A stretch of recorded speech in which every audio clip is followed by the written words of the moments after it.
Who knows the bloke? Now, you know this bloke. This is a bloke you know. On enchaîne donc Morgane qui nous a préparé un reportage sur l'association FIST. C'est ça, ouais. Film insolite et séance trash. J'ai interrogé pas mal de monde pour ça. J'ai Thibaut et Thomas qui font partie d'ailleurs de l'émission En attendant Godard. Voilà, qui sont aussi membres du FIST, ainsi que la secrétaire et même d'autres membres, afin de savoir et de découvrir ce qu'est l'esprit FIST.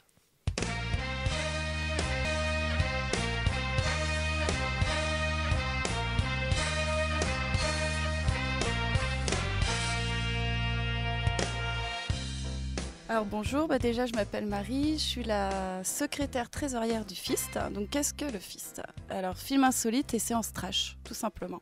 Donc film insolite, des films de genre. Films de genre, il y en a beaucoup. On va dire décalés, ça peut être aussi bien horreur, fantastique, gore, culte, action, guerre. Ça on n'en a pas passé, mais bon. Voilà, et séance trash parce qu'on fait des animations en fait pour que ça vive un peu, on passe pas juste le film comme ça, donc on fait des animations en rapport avec le film qu'on passe, et on a des partenaires rennais, qui nous donnent des lots et on les fait gagner, tout ça dans une ambiance délirante, on espère, ça dépend du public, donc on est une séance itinérante, on a 1 an à peu près, même un peu plus.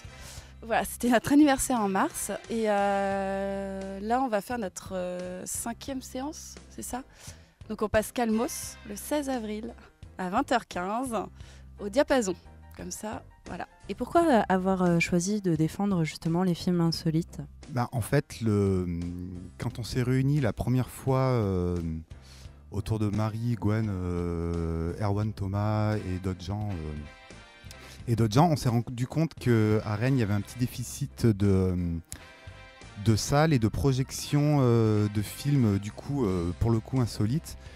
Et sur le modèle de ce qui se passe à Nantes, qui est un petit peu l'alpha et l'oméga de la diffusion de cinéma de genre, ce qui se passe à Paris, ce qui se passe à Rouen, ce qui se passe à Montpellier, ce qui se passe à Lyon, on a décidé que ça pouvait aussi marcher à Rennes. Rennes est il y a une population qui est jeune, population qui est cinéphile et une population qui a envie de s'amuser également. Donc on s'est dit si ça marche ailleurs, pourquoi ça ne marcherait pas à Rennes. Du coup, voilà, c'était vraiment offrir au public rennais la possibilité de voir des films qui sont certes décalés, gore et compagnie, mais qui ont aussi des réelles propositions de cinéma à apporter. Et est-ce que dans le but de votre association, il y a aussi quelque chose de l'ordre de l'envie aussi de faire ressortir un genre de film qui est plutôt mal vu déjà, et aussi, pas que par le public, mais aussi par les institutions elles-mêmes, puisque par exemple il y a des taxes en plus pour ce genre de film? Oui, il y a des taxes en plus pour les films de genre ou les films gore, notamment ceux qui sont interdits aux moins de 18 ans, puisqu'ils sont classés comme des films porno, équivalents. Depuis longtemps, le film de genre est un genre à part entière qui n'est pas extrêmement apprécié, bien considéré à sa juste valeur par certains tenants de la qualité critique. Et c'est pas forcément un côté militant parce que depuis quelques années quand même il y a une plus forte reconnaissance du genre, mais qui est plutôt reconnu comme un sous-genre ou quelque chose qui va à la gaudriole, ou un côté pas forcément sérieux malgré des contre-exemples flagrants comme les films de Romero, de Argento ou de Carpenter. Donc là c'est pas forcément ce côté politique ou militant qu'on met en place, mais c'est vraiment faire reconnaître des films de genre particuliers, comme le disait Thibaut, qui ont des vraies qualités de cinéma. Juste pour ajouter, on a projeté au Tambour un film The Woman de Lucky Macchi qui a eu de très mauvaises critiques, et justement on a été on a joué un peu sur la carte de l'humour par rapport à ça, c'est-à-dire que les critiques, il a été étiqueté comme un film misogyne, et donc un film qui a pas été du tout bien ressenti par tout le monde. Il a même pas été sorti au cinéma, et du coup le fait projeter un film comme The Woman, par exemple, ça nous a permis aussi de se donner une autre identité. C'est-à-dire que c'est pas un film forcément drôle ni rien. Et du coup, vu ce qui se passait aussi avec la manifestation pour le mariage pour tous, le fait qu'on ait fait une contre-manifestation, donc avec des slogans contre le film. Donc c'était aussi une manière de montrer que qu'on peut faire de l'humour, mais pas que aussi. Et donc, vous parlez de genre insolite, donc de guerre, de film X. Est-ce que vous, par exemple, vous vous occupez des nanars? Parce que c'est aussi un genre qui devient de plus en plus connu. Oui, on aime tous les nanars, je pense qu'on est tous de gros consommateurs de cette catégorie de films assez particulier, mais c'est pas ce qu'on veut passer avec le film, donc vraiment pas en priorité. Il y a d'autres gens qui le font très bien et de toute façon ce serait pas la peine de rivaliser. On essaie vraiment de prendre des films qui nous plaisent, des films sérieux, parce qu'on veut pas que des gens qui connaisseraient moins ce genre de film pensent que c'est des films cons ou débiles. On peut passer des films comiques. On avait passé en première séance au mois de septembre Captain Orgasmo de Trey Parker, qui est une parodie autour du monde du porno, ou même les films de la trauma qui ont toujours un côté hyper décalé, qui peut faire penser à du nanar, sauf que c'est au-delà du nanar, c'est presque du méta-nanar. En fait, ce que disait Thomas et ce que disait Morgane aussi, c'est que les films qu'on a passés, que ce soit The Woman ou Poultryguest de la production Trauma ou Orgasmo, à chaque fois il y a un réel discours. Poultryguest, c'est un film qui défend. Il faut savoir que Lloyd Kaufman est membre actif de la PETA, l'association de défense des animaux. Donc il y a un côté un petit peu écolo. Pour The Woman, c'est un grand film sur la moralité américaine. Et pour Captain Orgasmo, c'est aussi une réflexion sur la culture religieuse des États-Unis. Donc le nanar, c'est fandard, ça fait rire tout le monde. Au Fist, on veut aussi montrer que ces films de genre ne sont pas des films qui servent à choquer ou à se marrer dans le cadre d'une comédie, mais aussi à faire réfléchir le spectateur. Et comme on disait tout à l'heure avec Thomas, ce sont des films qui suintent le cinéma, et ça serait dommage de passer à côté, et ça serait dommage que le public passe à côté de tel film. Ouais, ce qui est important aussi, on essaie de passer en copie 35. C'est de plus en plus dur parce que le 35 est un peu mort. Mais voilà, c'est important en fait de passer les films dans un contexte de cinéma. On est dans la légalité, les droits sont payés, tout ça. Ça, c'est important parce qu'on fait redécouvrir aussi des films aux gens. Par exemple, Captain Orgasmo, moi, je l'avais vu en VHS, comme tout le monde. Et au cinéma, c'est génial, quoi. En tout cas, moi, je me suis bien amusée. Il n'y avait pas que moi. Et au final, comment vous faites la programmation? Est-ce que c'est des coups de cœur? Vous en parlez entre vous?